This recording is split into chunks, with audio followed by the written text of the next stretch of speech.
The Odyssey, by Homer. Translated by Samuel Butler. Book 16. Ulysses reveals himself to Telemachus. Meanwhile Ulysses and the swineherd had lit a fire in the hut, and were getting breakfast ready at daybreak, for they had sent the men out with the pigs. When Telemachus came up, the dogs did not bark, but fawned upon him. So Ulysses, hearing the sound of feet, and noticing that the dogs did not bark, said to Eumaeus, "Eumaeus, I hear footsteps.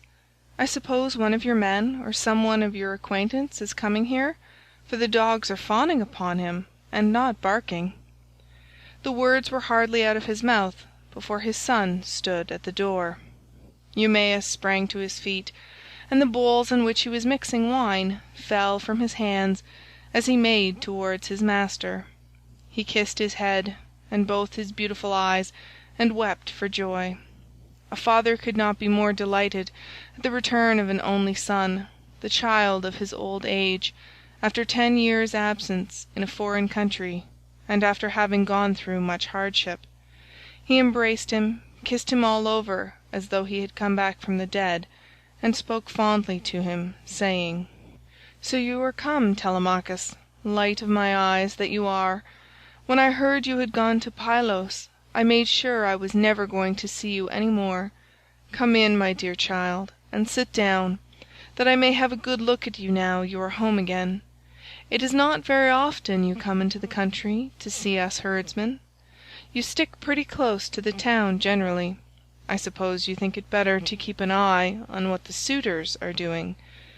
"So be it, old friend," answered Telemachus, "but I am come now because I want to see you, and to learn whether my mother is still at her old home, or whether some one else has married her, so that the bed of Ulysses is without bedding and covered with cobwebs." "She is still at the house," replied Eumaeus, "grieving and breaking her heart, and doing nothing but weep both night and day continually." As he spoke he took Telemachus's spear, whereon he crossed the stone threshold and came inside.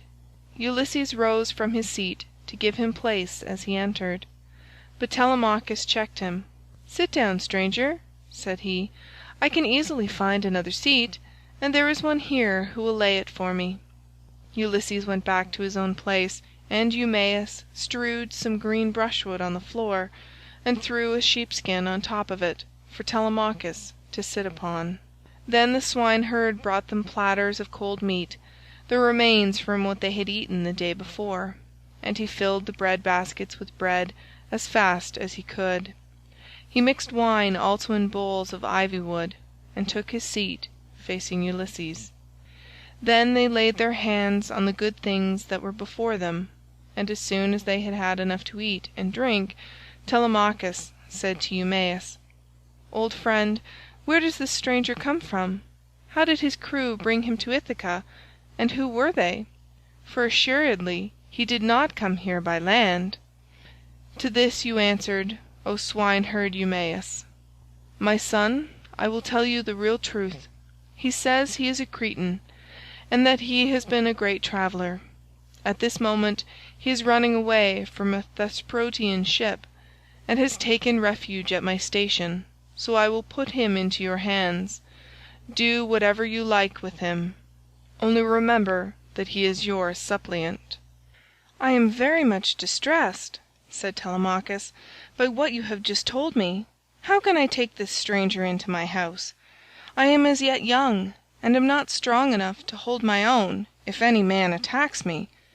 My mother cannot make up her mind whether to stay where she is and look after the house out of respect for public opinion and the memory of her husband, or whether the time is now come for her to take the best man of those who are wooing her, and the one who will make her the most advantageous offer. Still, as the stranger has come to your station, I will find him a cloak and shirt of good wear, with a sword and sandals, and will send him wherever he wants to go. Or, if you like, you can keep him here at the station, and I will send him clothes and food, that he may be no burden on you and on your men. But I will not have him go near the suitors, for they are very insolent, and are sure to ill treat him in a way that would greatly grieve me. No matter how valiant a man may be, he can do nothing against numbers, for they will be too strong for him." Then Ulysses said, "Sir, it is right that I should say something myself. I am much shocked about what you have said about the insolent way in which the suitors are behaving in despite of such a man as you are. Tell me, do you submit to such treatment tamely, or has some god set your people against you?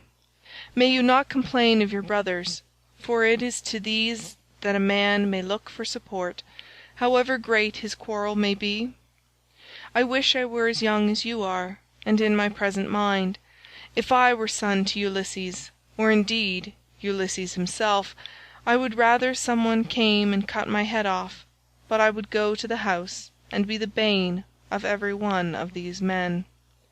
If they were too many for me, I being single-handed, I would rather die fighting in my own house than see such disgraceful sights day after day, strangers grossly maltreated, and men dragging the women servants about the house in an unseemly way, wine drawn recklessly, and bread wasted, all to no purpose, for an end that shall never be accomplished." And Telemachus answered, "I will tell you truly everything. There is no enmity between me and my people, nor can I complain of brothers, to whom a man may look for support, however great his quarrel may be. Jove has made us a race of only sons. Laertes was the only son of Arceisius, and Ulysses only son of Laertes. I am myself the only son of Ulysses, who left me behind him when he went away, so that I have never been of any use to him. Hence it comes that my house is in the hands of numberless marauders, for the chiefs from all the neighbouring islands, Dulichium, Same, Zacynthus, as also all the principal men of Ithaca itself, are eating at my house under the pretext of paying court to my mother, who will neither say point blank that she will not marry, nor yet bring matters to an end, so they are making havoc of my estate, and before long will do so with myself into the bargain. The issue, however, rests with heaven, but do you, old friend Eumaeus, go at once and tell Penelope that I am safe and have returned from Pylos. Tell it to herself alone, and then come back here without letting anyone else know, for there are many who are plotting mischief against me." "I understand and heed you," replied Eumaeus. "You need instruct me no further, only I am going that way, say whether I had not better let poor Laertes know that you are returned. He used to superintend the work on his farm, in spite of his bitter sorrow about Ulysses, and he would eat and drink at will along with his servants. But they tell me that from the day on which you set out for Pylos he has neither eaten nor drunk as he ought to do, nor does he look after his farm, but sits weeping and wasting the flesh from off his bones." "More's the pity," answered Telemachus. "I am sorry for him, but we must leave him to himself just now. If people could have everything their own way, the first thing I should choose would be the return of my father. But go and give your message, then make haste back again, and do not turn out of your way to tell Laertes. Tell my mother to send one of her women secretly with the news at once, and let him hear it from her." Thus did he urge the swineherd. Eumaeus therefore took his sandals, bound them to his feet, and started for the town. Minerva watched him well off the station, and then came up to it in the form of a woman, fair, stately, and wise. She stood against the side of the entry, and revealed herself to Ulysses, but Telemachus could not see her, and knew not that she was there, for the gods do not let themselves be seen by everybody. Ulysses saw her, and so did the dogs, for they did not bark, but went scared and whining off to the other side of the yards. She nodded her head and motioned to Ulysses with her eyebrows, whereon he left the hut and stood before her outside the main wall of the yards. Then she said to him, "Ulysses, noble son of Laertes, it is now time for you to tell your son. Do not keep him in the dark any longer, but lay your plans for the destruction of the suitors and then make for the town. I will not be long in joining you, for I am too eager for the fray." As she spoke she touched him with her golden wand. First she threw a fair, clean shirt and cloak about his shoulders, then she made him younger and of more imposing presence. She gave him back his colour, filled out his cheeks, and let his beard become dark again. Then she went away, and Ulysses came back inside the hut. His son was astounded when he saw him, and turned his eyes away for fear he might be looking upon a god. "Stranger," said he, "how suddenly you have changed from what you were a moment or two ago. You are dressed differently, and your colour is not the same. Are you some one or other of the gods that live in heaven? If so, be propitious to me till I can make you due sacrifice and offerings of wrought gold. Have mercy upon me." And Ulysses said, "I am no god. Why should you take me for one? I am your father, on whose account you grieve and suffer so much at the hands of lawless men." As he spoke he kissed his son, and a tear fell from his cheek onto the ground, for he had restrained all tears till now. But Telemachus could not yet believe that it was his father, and said, "You are not my father, but some god is flattering me with vain hopes that I may grieve the more hereafter. No mortal man could of himself contrive to do as you have been doing, and make yourself old and young at a moment's notice, unless a god were with him. A second ago you were old and all in rags, and now you are like some god come down from heaven." Ulysses answered, "Telemachus, you ought not to be so immeasurably astounded at my being really here. There is no other Ulysses who will come hereafter. Such as I am, it is I who after long wandering and much hardship have got home in the 20th year to my own country. What you wonder at is the work of the redoubtable goddess Minerva, who does with me whatever she will, for she can do what she pleases. At one moment she makes me like a beggar, and the next I am a young man with good clothes on my back. It is an easy matter for the gods who live in heaven to make any man look either rich or poor." As he spoke he sat down, and Telemachus threw his arms about his father and wept. They were both so much moved that they cried aloud like eagles or vultures with crooked talons that have been robbed of their half-fledged young by peasants. Thus piteously did they weep, and the sun would have gone down upon their mourning, if Telemachus had not suddenly said, "In what ship, my dear father, did your crew bring you to Ithaca? Of what nation did they declare themselves to be? For you cannot have come by land." "I will tell you the truth, my son," replied Ulysses. "It was the Phaeacians who brought me here. They are great sailors and are in the habit of giving escorts to any one who reaches their coasts. They took me over the sea while I was fast asleep, and landed me in Ithaca, after giving me many presents in bronze, gold, and raiment. These things by heaven's mercy are lying concealed in a cave, and I am now come here on the suggestion of Minerva that we may consult about killing our enemies. First, therefore, let me give a list of the suitors, with their number, that I may learn who and how many they are. I can then turn the matter over in my mind, and see whether we two can fight the whole body of them ourselves, or whether we must find others to help us." To this Telemachus answered, "Father, I have always heard of your renown both in the field and in council, but the task you talk of is a very great one. I am awed at the mere thought of it.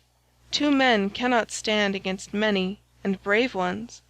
There are not 10 suitors only, nor twice 10, but 10 many times over. You shall learn their number at once. There are 52 chosen youths from Dulichium, and they have 6 servants. From Same there are 24, 20 young Achaeans from Zacynthus, and 12 from Ithaca itself, all of them well born. They have with them the servant Medon, a bard, and 2 men who can carve at table. If we face such numbers as this, you may have bitter cause to rue your coming and your revenge. See whether you cannot think of someone who would be willing to come and help us." "Listen to me," replied Ulysses, "and think whether Minerva and her father Jove may seem sufficient, or whether I am to try and find someone else as well." "Those whom you have named," answered Telemachus, "are a couple of good allies, for though they dwell high up among the clouds, they have power over both gods and men. These 2," continued Ulysses, "will not keep long out of the fray, when the suitors and we join the fight in my house. Now, therefore, return home early tomorrow morning, and go about among the suitors as before. Later on the swineherd will bring me to the city, disguised as a miserable old beggar. If you see them ill-treating me, steel your heart against my sufferings, even though they drag me feet foremost out of the house, or throw things at me. Look on and do nothing beyond gently trying to make them behave more reasonably. But they will not listen to you, for the day of their reckoning is at hand. Furthermore, I say, and lay my saying to your heart, when Minerva shall put it in my mind, I will nod my head to you, and on seeing me do this you must collect all the armour that is in the house, and hide it in the strong store-room. Make some excuse when the suitors ask you why you are removing it. Say that you have taken it to be out of the way of the smoke, inasmuch as it is no longer what it was when Ulysses went away, but has become soiled and begrimed with soot.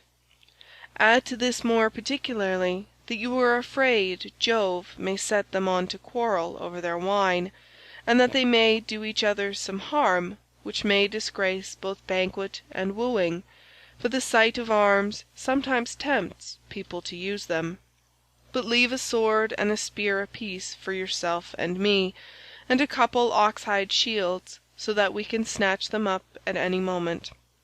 Jove and Minerva will then soon quiet these people. There is also another matter. If you are indeed my son, and my blood runs in your veins, let no one know that Ulysses is within the house, neither Laertes, nor yet the swineherd, nor any of the servants, nor even Penelope herself. Let you and me exploit the women alone, and let us also make trial of some other of the men servants, to see who is on our side, and whose hand is against us." "Father," replied Telemachus, "you will come to know me by and by, and when you do you will find that I can keep your counsel. I do not think, however, the plan you propose will turn out well for either of us. Think it over.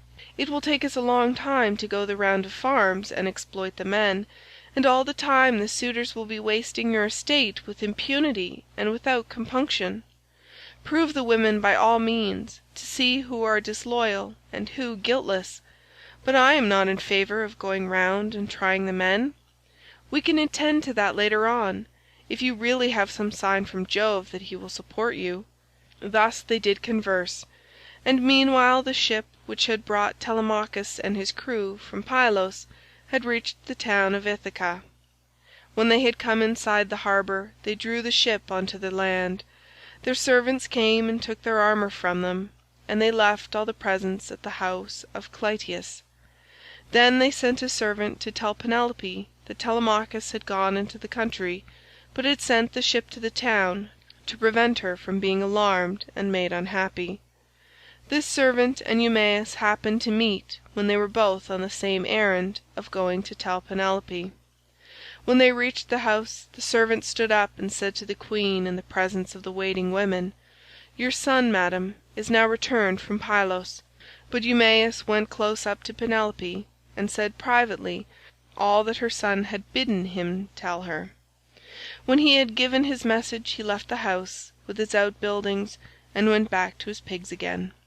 The suitors were surprised and angry at what had happened, So they went outside the great wall that ran round the outer court, and held a council near the main entrance.